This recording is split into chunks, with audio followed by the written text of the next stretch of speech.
구약 성경 이사야서 1장 18절 우리 한 절 말씀만 다 같이 한 음성으로 함께 말씀을 봉독하시겠습니다. 여호와께서 말씀하시되 오라 우리가 서로 변론하자.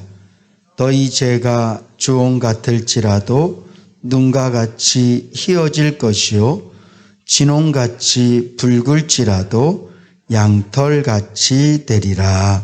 아멘.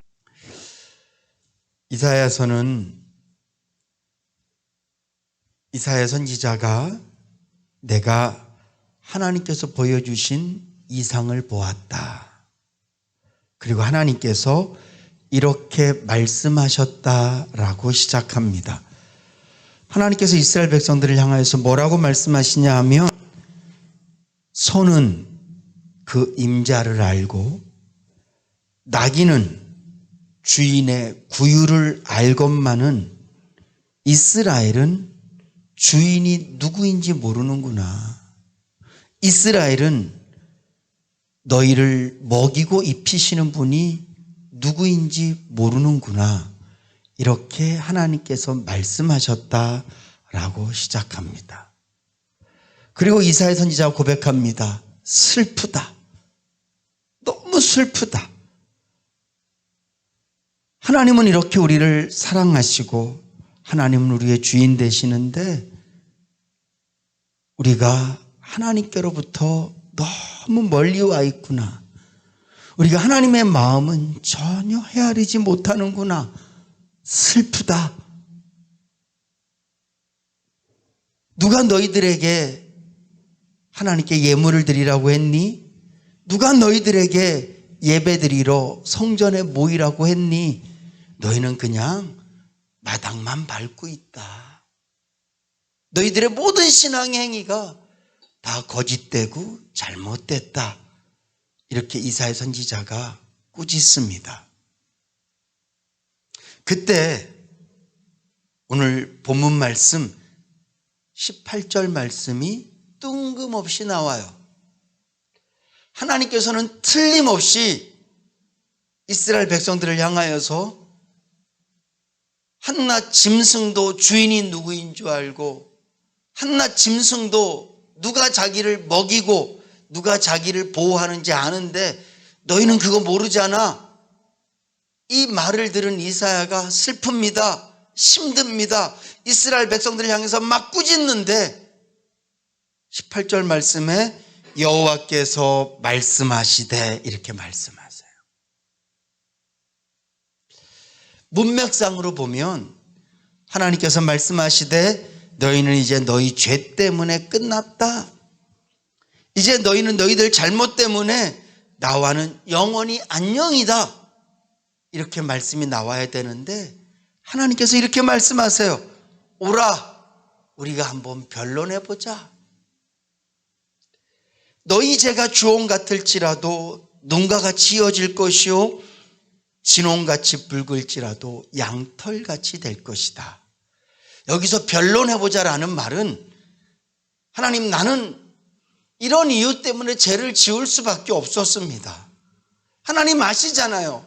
내 직업이 이러니까 나는 죄를 지을 수밖에 없습니다. 나는 내 성격이 이러니까 내가 죄를 지을 수밖에 없습니다. 스스로 자기를 변론하라는 얘기가 아니라 여기서 변론하자는 말은 네가 지은 죄를 한번 다 털어놔봐. 하나님과 우리의 관계에서는요. 하나님 앞에는 변명할 필요가 하나도 없어요. 하나님 앞에는 우리가 합리화시킬 이유도 없어요. 왜? 하나님은 다 아시기 때문에 그래요. 사람과 사람의 관계에서는 내가 뭘 실수했을 때 때로는 내가 뭘 잘못했을 때 사람은 나를 몰라요. 나의 배경을 모르고 내 성격을 모르고 내 습관을 모르기 때문에 내가 왜 그렇게 말했는지 내가 왜 그렇게 행동했는지 때로는 설명해 줘야 돼요. 사실은 이래서 원래는 이것 때문이야. 이런 설명을 해줘야 되는데 하나님께는 그럴 필요가 없어요. 하나님 앞에서 변론하자는 말은 하나님, 나는 이런 이유 때문입니다, 이유를 내고 합리화시키고 그런 의미가 아니라 그냥 너희 죄를 하나님께 다 쏟아 놓아봐. 우리가 할 일은 우리 죄를 쏟아 놓는 거예요. 그때 하나님께서 말씀하세요. 네 죄가 붉을지라도, 네 죄가 검을지라도 양털처럼 눈처럼 하얗게 해줄게. 이게 하나님께서 우리를 향하신 마음인 줄로 믿으시기 바랍니다. 인간은 죄 때문에 어깨가 무거운 거예요. 인간은 죄 때문에 마음이 무거운 거예요. 인간은 죄 때문에 관계가 깨지는 거예요. 인간은 죄 때문에 망하는 거예요. 근데 하나님께서는 그 모든 죄를 다른 특별한 방법과 특별한 해결책을 갖고가 아니라 그냥 내가 너희를 주원 같다 할지라도 흰물처럼, 양털처럼 깨끗게 해주시겠다라고 말씀하시는 거예요. 오늘 저와 여러분들이 아무런 이유 없이, 그 어떤 조건도 없이 우리 죄를 용서하시고 사하시는 하나님의 이 바다 같은 사랑에 감격하고 기뻐할 수 있는 그런 믿음 있는 성도님들 되실 수 있기를 주님의 이름으로 축원합니다. 어떤 분이 제 아내에게 그렇게 물었대요. 당신은 죄인입니까? 죄가 있어도 천국 갑니까? 또 우리 구원파 이런 데서는 한번 회개하면 더 이상 회개할 필요가 없어. 기성교회들이 자꾸 회개하는데 그것은 아직까지 구원받지 못한 증거야.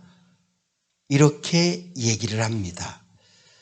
오늘 이 시간 제가 금요일 날도 잠깐 그런 말씀을 드렸었는데 우리 성도님들에게 하나님께서 우리 죄를 어떻게 사해 주셨는지에 대해서 정확히 말씀드릴 거예요. 헛갈리시면 안 돼요. 그리고 누가 여러분들에게 야, 너는 왜 맨날 회개하니? 죄가 있어도 천국 갈 수 있니? 너는 죄인이니? 이렇게 물을 때 꼭 이렇게 대답하세요.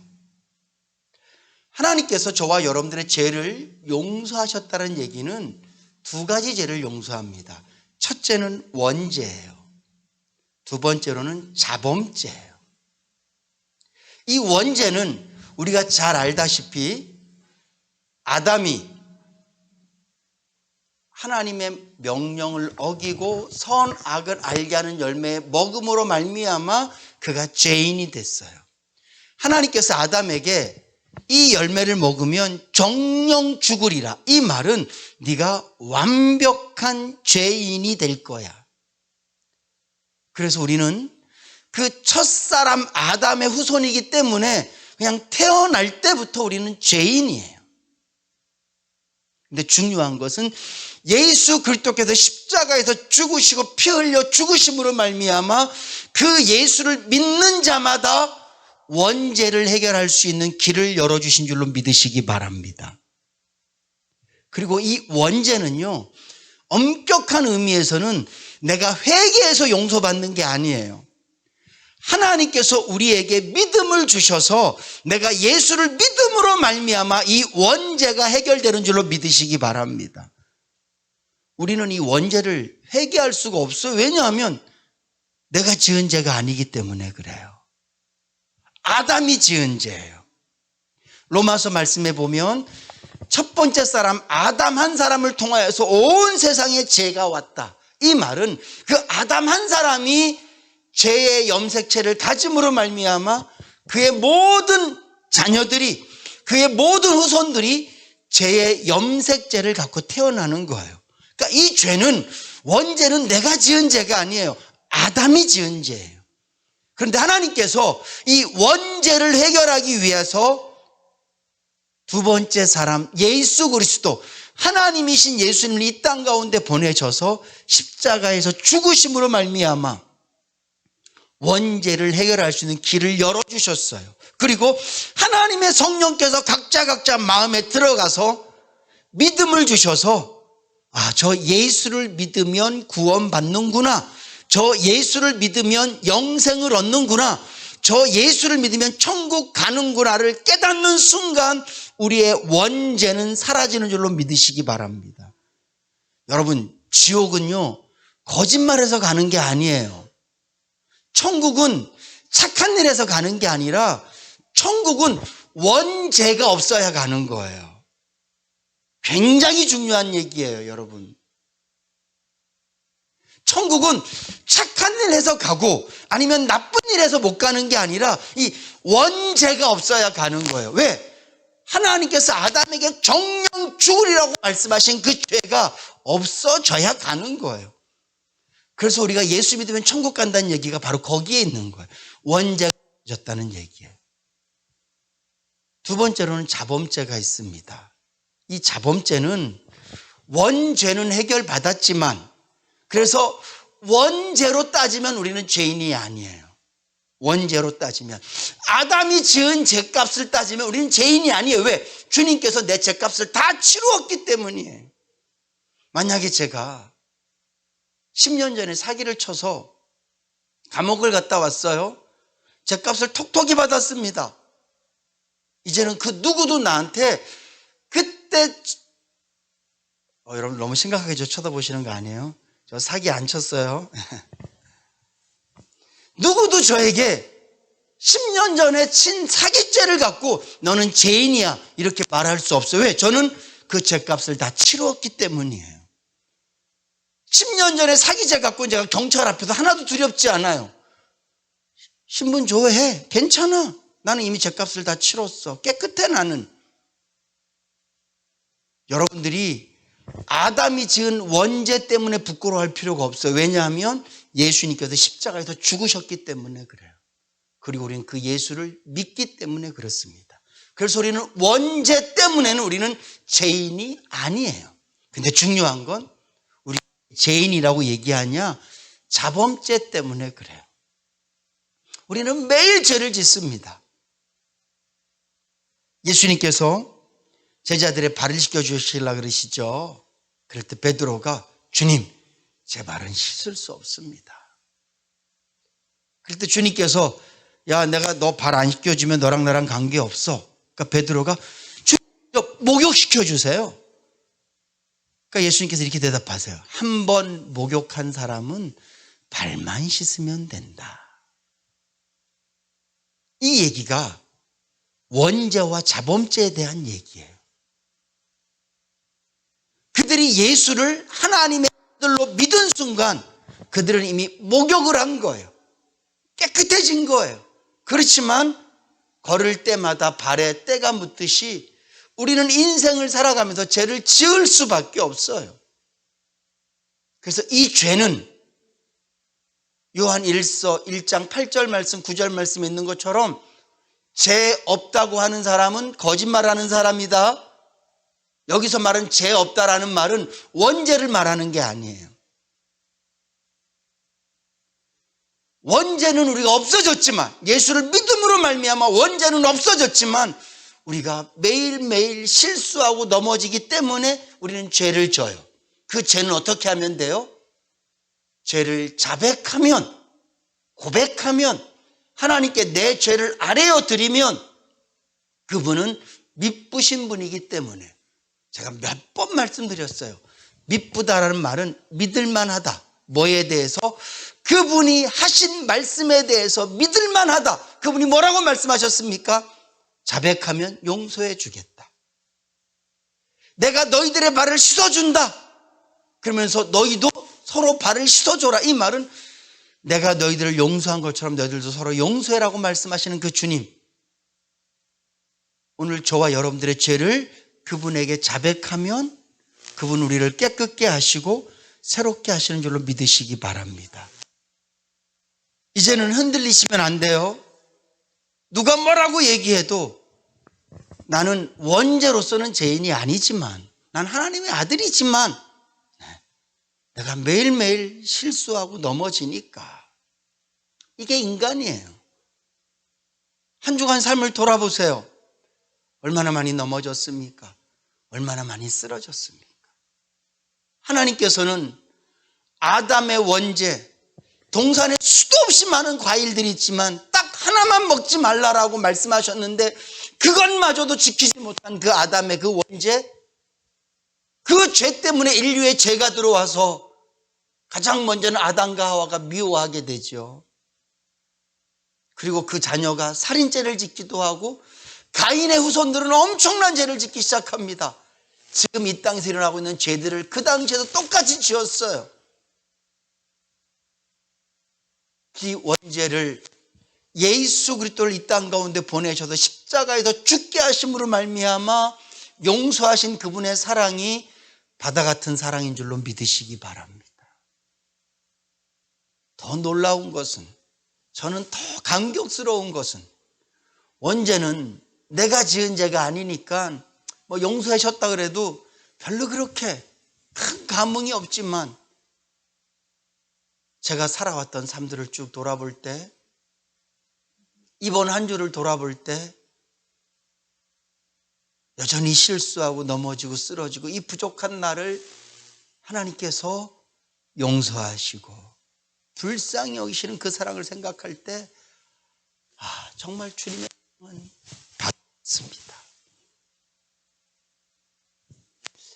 비 한 방울이 산꼭대기에 떨어져서 이것이 계곡을 타고 흘러서 시냇가로 와서 강에서 바다로 흡수되어질 때, 떨어질 때 빗방울은 맑고 깨끗했겠지만 굽이굽이 거치고 오면서 더러워지고 오염되기도 하고, 때로는 공장 지역을 지나면서 폐수가 되기도 하고, 그랬던 물들이 바다에 가면 바다가 다 받아줘서 정화시키듯이 주일날 목사라고 설교하고 하나님 다시 한 번 더 주님의 뜻대로 살겠습니다라고 다짐하고 결심하고, 다시는 내가 그 죄를 범치 않겠습니다 결심하고 결단했지만, 시작은 그랬지만 일로 굽어치고 저리로 굽어치고 이 사람 만나고 저 사람 만나고 이곳에 가보고 저곳에 가보면서 나도 모르게 묻어있는 이 때들, 아버지 앞에 서기에는 너무너무 부족한데 하나님께서는 저를 향하여서 오라. 여러분, 구약시대 때 제물은요 깨끗하고 흠없어야지 아버지께로 갈 수 있는 거예요. 하나님께 바치는 제물은 깨끗하고 흠이 없어야 돼요. 그런데 신약시대 때 저와 여러분들은 하나님께 나올 때 깨끗하고 흠없게 해서 나올 필요가 없어요. 물론 깨끗하고 흠이 없으면 좋겠지만 그럴 필요가 없어요.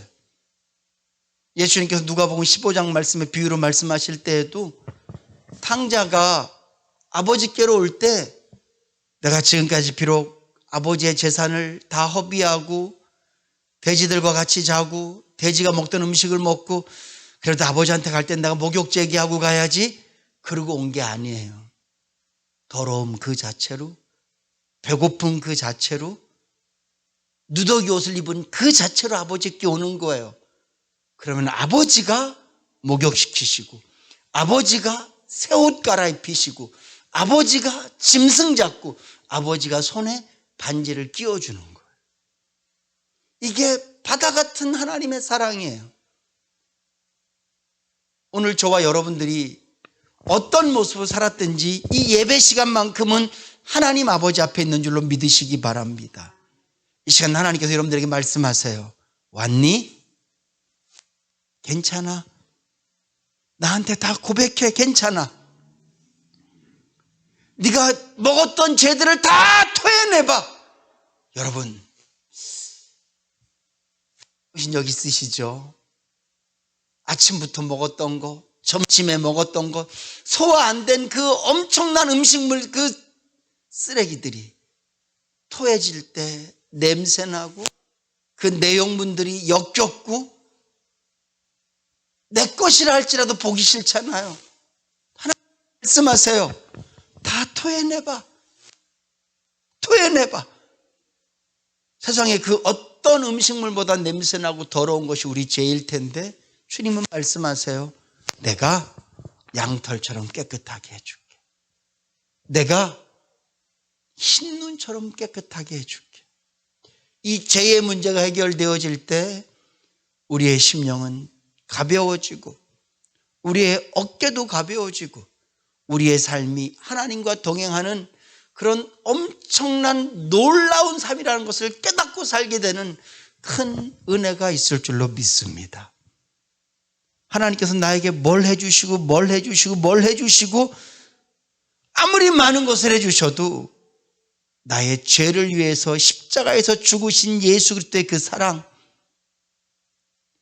하나님을 절대 아버지라고 부를 수 없도록 족쇄 채워진 이 원죄를 해결하신 하나님의 사랑, 날마다 범죄함으로 내 어깨는 점점 더 무거워지고 하나님의 아들임에도 불구하고 하나님의 딸임에도 불구하고 아버지를 멀리 떠나서 그저 지치고 힘들고 은혜 깨닫지 못하고 살 수밖에 없는 저와 여러분들을 오라 하셔서 그냥 토해놓기만 해.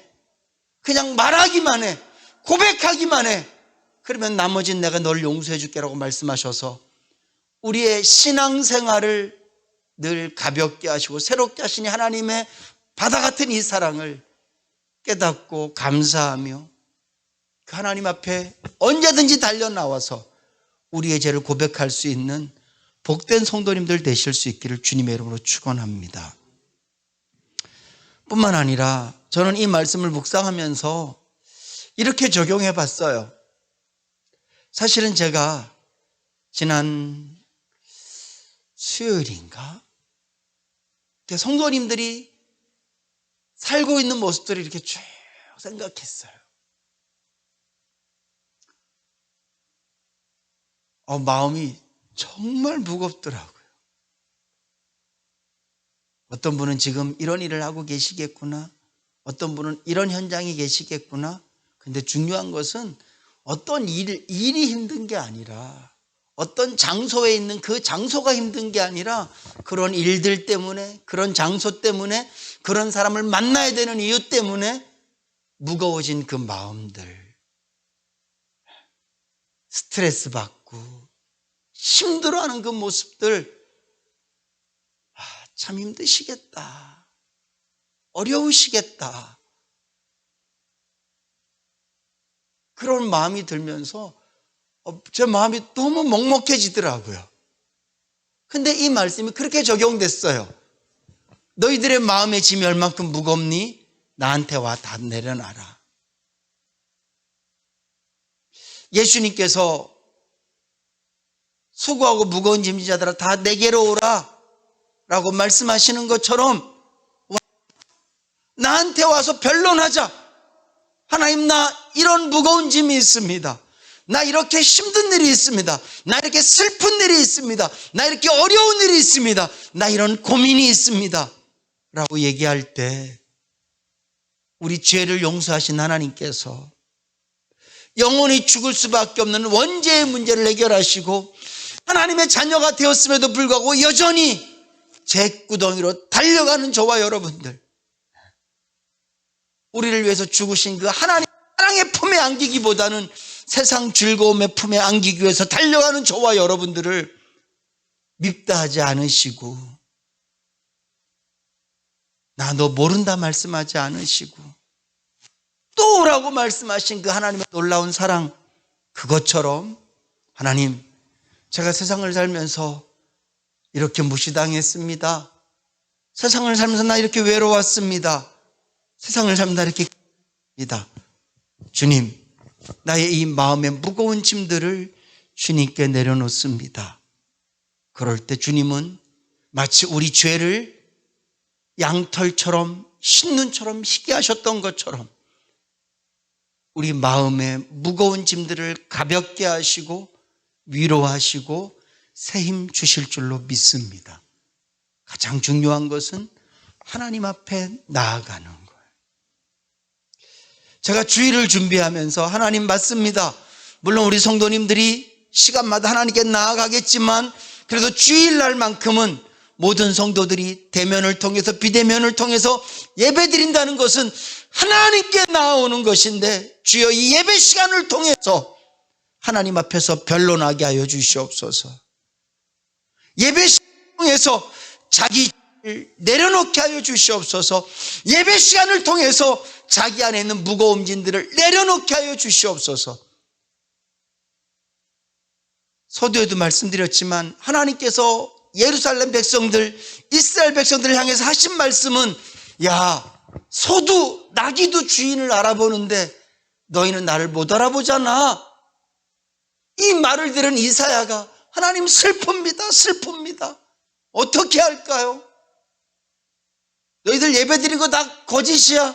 너희들 예물 드린 거 다 거짓이야. 너희들 예루살렘 성전에 오지만 그거 다 마당만 밟는 것뿐이야. 너희들 다 헛것이야.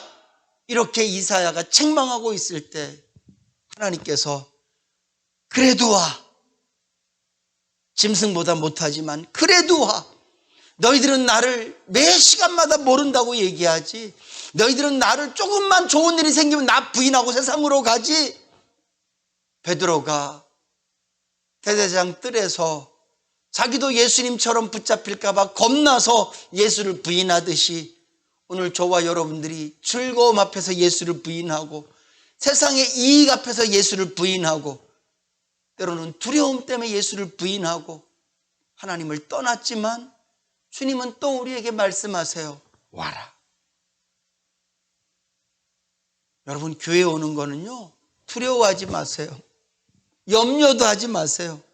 그랬던 이스라엘 백성들을 오라고 말씀하시는 것처럼 엉터리 같은 저를 신용아 와라. 네가 오늘도 설교해?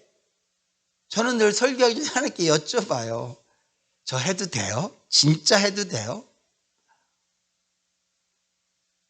성도님들은 제가 이렇게 양복 입은 모습만 보지만 하나님 다 아시잖아요. 저 진짜 설교해도 돼요? 물론 하지 말라 해도 전 설교할 거예요. 근데 주님은 그래 네가 나한테 다 고백했잖아. 내가 너를 새롭게 했잖아. 또 서. 예배 드릴 때마다 하나님의 그 바다 같은 사랑을 느낄 수밖에 없어요. 사랑하는 성도 여러분, 하나님 아버지 앞으로 나오시기를 주님의 이름으로 축원합니다. 그리고 고백드리세요. 영원히 하나님의 자녀가 될 수 없는 우리의 원죄를 해결해 주셨다니까요. 그 원죄는 그냥 해결하신 게 아니에요. 하나님께서 십자가에서 죽으심으로 해결하신 거예요. 놀라운 사랑이에요. 우리의 자범죄는 이제 내가 고백하면 되는 거예요. 하셔요. 세상을 살면서 무거운 마음의 짐 하나님 앞에 내려놓으세요. 그 무거운 짐진 자들아 다 와라. 주님이 돈 많은 자들아 와라. 깨끗한 자들아 와라. 인격이 훌륭한 사람들아 와라. 서로 사이좋게 지내는 사람들만 와라. 커트라인을 높여놓으신 게 아니라 수고하고 무거운 짐진 자들아 와라. 오늘 본문 말씀은 죄 있는 것들은 와라 이렇게 말씀하시는 거예요. 오늘 바다 같은 하나님의 사랑 믿으시고요. 주일날 교회 오시기 전에 하루에도 몇 번씩 하나님 앞에 나아가실 수 있기를 주님의 이름으로 축복합니다. 그러시고 하나님 앞에 여러분들의 죄를 고백하세요. 하나님 앞에 여러분들의 마음의 무거운 짐들, 세상의 짐들을 고백하세요. 자신 있게 말씀드릴 수 있습니다. 제사함의 기쁨을 누릴 수 있습니다.